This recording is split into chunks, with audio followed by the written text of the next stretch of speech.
but you were freshly 21 and prone to not giving a fuck. You were even too young to know that most fucks were actually worth giving. "How long you been with him?" you asked. She turned to you, unsure of what to make of the question until she answered. "Too long," she said. Then, like something out of the movies, a gypsy cab pulled up. She got in and left you without another word in a cloud of dark filter and tobacco. You didn't see her again until you came knocking on her door to get your hair done, having no idea that it was the same woman. You were just there to get fresh. But that changed as soon as y'all kissed outside of Larry's liquid love.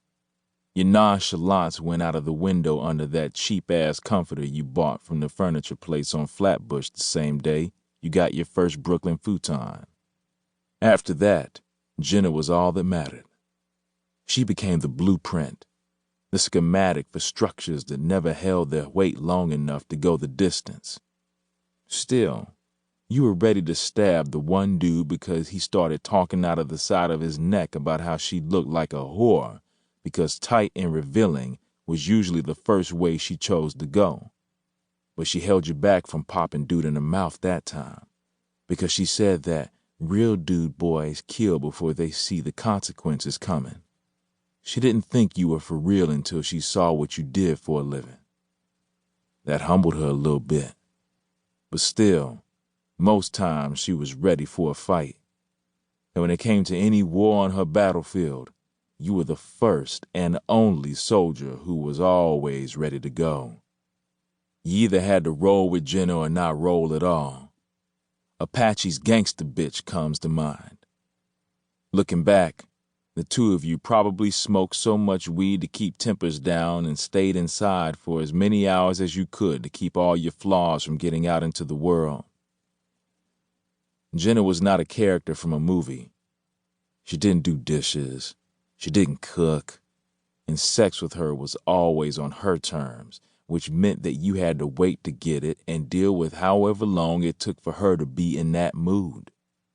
When it all went south between you, bursting into flames like a piñata soaked in gasoline, its ashes scorching everything in the path you laid together one stone at a time, you convinced yourself that it probably would have ended better if the two of you had never met at all.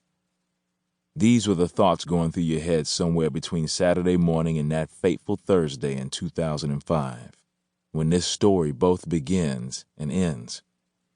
It would take you close to 20 years to realize, as the cursed cement had fully settled in a newly gentrified Bed-Stuy, that the right people always end up where they're supposed to be. Coming back to Nostrand Avenue had very little to do with Jenna or Cujo, the asanas, the arsonists, or Gilda. This was all about you. You were not back in the John Wick or new album out now senses, as these might give the reader expectations of a story about gratuitous sex and violence, family feuds free of Richard Dawson without the flask, and the most expensive misunderstanding you ever came across. You are back like Newman in the final frames of The Color of Money, energized like Scotty from Star Trek behind the boards, doing what he did best and giving it all he had for every season he earned a paycheck. After 15 years, you finally know where you and your karma stand, with them, with her, and with the dude in the mirror who picked up some good sense along the way. Things have changed, but you can't do a thing about what's already done.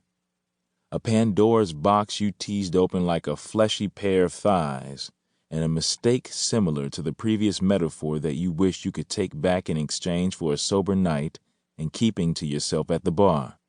But life just doesn't work that way. These paragraphs are the thought process you use to distract your mind from the debilitating fact that the first house you ever owned is burning out its insides while you fall toward the street from 3 stories up. And you are burning. But not in Milton's Paradise Lost sense. Your actual skin feels like it's on the verge of blackening like rotisserie chicken over an open flame with too much barbecue sauce on it.